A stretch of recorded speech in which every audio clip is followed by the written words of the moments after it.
ठीक है, अपना क्वेश्चन है भाई जेई में 2023 का ट्रांसफार्मर पे बेस्ड है, ठीक है। तो अगर नहीं देखा ट्रांसफार्मर रिवाइज करके आ चिंटू, उसके बाद आगे पढ़ेंगे।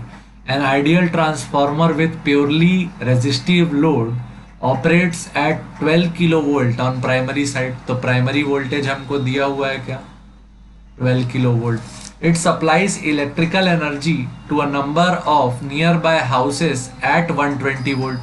मतलब जो आउटपुट वोल्टेज देना है, यानी कि सेकेंडरी वोल्टेज देना है, वो कितना वोल्ट है भाई, 120 वोल्ट। ठीक, तो ये निकल गया प्राइमरी, ये निकल गया secondary. The average rate of energy consumption, देख अब ये average rate of energy consumption मतलब energy by time. Energy by time को क्या बोलता था रे भाई, पावर। तो पावर अपने को दिया हुआ है, consumption in the houses saved by transformer is 60 kilowatt, ये दिया है अपने को पावर आउटपुट।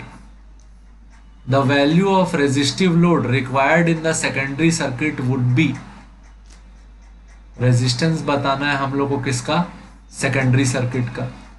तो इसमें अपन लोग सॉल्व करने जाएंगे, तो क्या सॉल्व करने जाएंगे यार, पावर दिया है, सेकेंडरी वोल्टेज दिया है, प्राइमरी वोल्टेज दिया है। सबसे पहले तो ये स्टेप डाउन हो रहा है,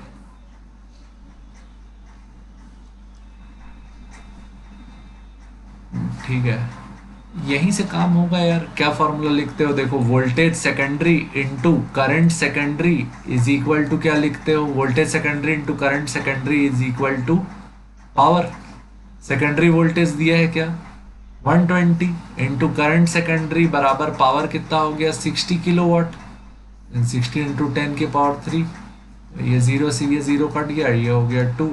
12 के टेबल में 60 कितने बार में आया, 5। तो सेकेंडरी करंट कितना हो गया, 5 इंटू 10 पावर 2 एम्पियर, मतलब कि 500 एम्पियर। 500 एम्पियर का क्या है, सेकेंडरी करंट। 500 एम्पियर का क्या है, सेकेंडरी करंट। अब लगा दे यार V equal to I R, V equal to I R लगाओगे तो क्या निकल जाएगा, ओम्स लॉ लगा देते हैं। वोल्टेज सेकेंडरी पता है हम लोग को कितना, 120 वोल्ट। करंट सेकेंडरी हम लोग को पता है कितना, 500 एम्पियर। तो voltage secondary equal to current secondary into resistance secondary. Voltage secondary कितना है, 120 इक्वल टू करंट सेकेंडरी कितना है, 500 इंटू रेजिस्टेंस सेकेंडरी अपने को नहीं पता, ये नीचे गया, कितना आया, 120 डिवाइडेड बाय 500 इक्वल टू क्या आया, आर एस इंटू 2/2। तो आर एस का वैल्यू कितना आया भाई, 240 डिवाइडेड बाय 1000।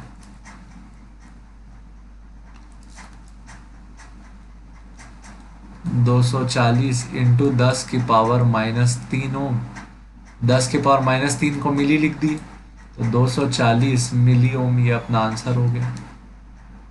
अच्छा, ये इसमें जो 12 किलो वोल्ट दिया है डमी डेटा है, बस ये बता रहा है कि एक स्टेप डाउन ट्रांसफार्मर है। देखिए अपन बात किए थे कि हाई वोल्टेज आता है और डिस्ट्रीब्यूट कम होता है, 240।